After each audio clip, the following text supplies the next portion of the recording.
Hi everybody, it's Jeff. Just saw this post on LinkedIn about micromanagement and some of the worst things having micromanagers. And then with a specific comment, I'm sorry, I can't remember your name who made the post. I just saw the post and I'm going to make this video.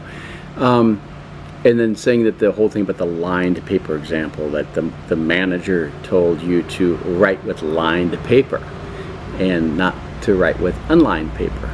Now this makes me think back actually in graduate school when I came to France from the United States, and I always took notes on unlined paper. I just took typing paper, and I just typewriter paper, and I just blank, right? And I mean there's lined paper in the U.S., but I just buy the basic paper and just take notes, right? And then I came to France, and in France they actually have not just lined paper, they have they're squares, right?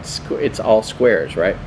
And in France you're actually graded on, I'm going to say this, you're actually graded on whether you respected following the lines. So it's not just the writing, it's the actual, did you line up with the lines? And they have crayons, and they have colors, they have little kits, they all have these little kits of all these little rulers, colored stuff. My kids grow up with this, right? They go to school in this, and so I saw this, and I saw this after the fact, right?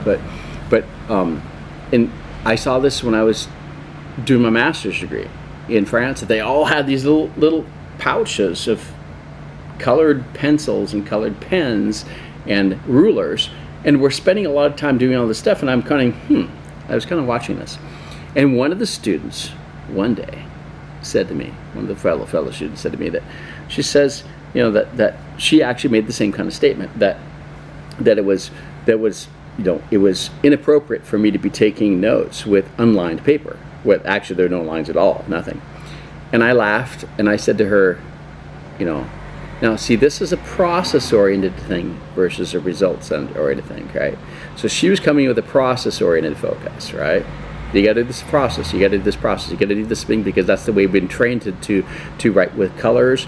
We've been trained to use color coding. We've been used to rulers to do the lines, to do all this stuff. We have to respect the lines. And I came back with a very results-oriented thing, which is more Anglo-Saxon. It tends to be North American, right?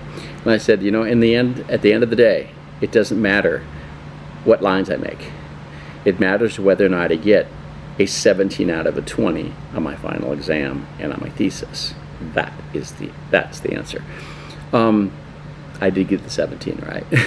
And so it didn't matter if I used lined paper or not. I continued to use unlined paper, and like you said, and I think, but what I think is really important here, and I think is a key takeaway now, which I'm saying in some of my videos about, and this is going to be another video that's going to fit into my other two books, because I'm making video books about working with certain cultures. So I've got one with working with Americans, one with working with the French, and one with working with the Germans. And I'm going to fit this one in the working with the French and the working with the Germans because it fits perfectly, right? And I had done those studies in France, right? And this is where it is. But the Germans tend to be, tell you how to do certain things too, right? You got to do this from a process focus, right? Whereas Americans, I'm not saying this is right. I'm just saying that it's appropriate in certain cultures and not. Americans just say, and Canadians say, hey, we're just going to make the results. We're going to do it, right? Doesn't matter how we do it, right?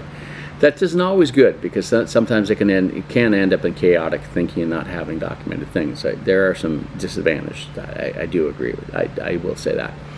But what's important here is and why I say here is about this micromanagement thing. It depends on where your manager grew up, the culture in which your manager grew up in, compared to the culture that you grew up in. Okay, this is key.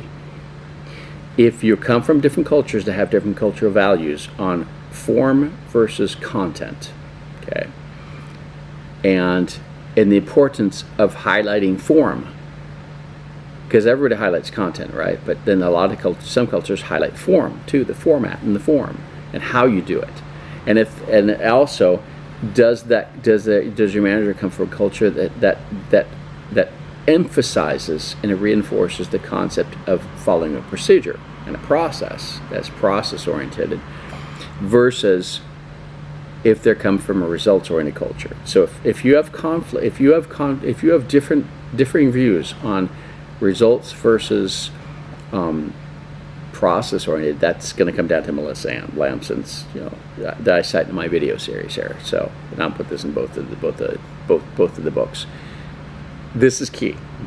And if you have a manager that's micromanaging, you need to when you bring this up and you contradict them and things, you need to bring it up as a cultural value difference, to show them that they're not wrong, but to show them that it's not necessarily appropriate in your culture, right? And if you come from that point of view, then it comes into the diversity and inclusion thing. This is where diversity and inclusion can be used beneficially in a very proactive way, in a very constructive way, because then you're showing that it's not wrong, it's just different, and that you come from a culture in which that is not the way that you are. It's not in your DNA, right? It's not the way that you think. It's not in the mentality. It's just not the way it works. It's not the way you've been trained educationally, right? This is important. I think this is really key, because if you come at it with just saying, hey, they're micromanagers and stuff, then you're saying they're bad people, which is not the question. It's just that they might actually be coming from an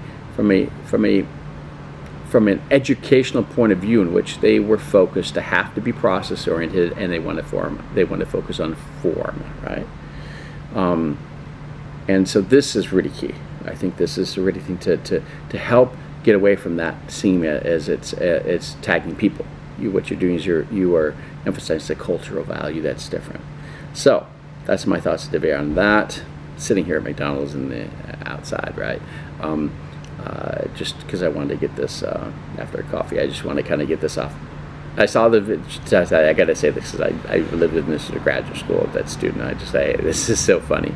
I can't remember if she got her 17 out of that or 20 or whatever. It's out of a score of 20, right, for the final, for all the scores. But it all comes down to is, you need to know what you're aiming for, and you know if you're results or process oriented, right? So that's really key, and know what the person who's managing and how they think too, right?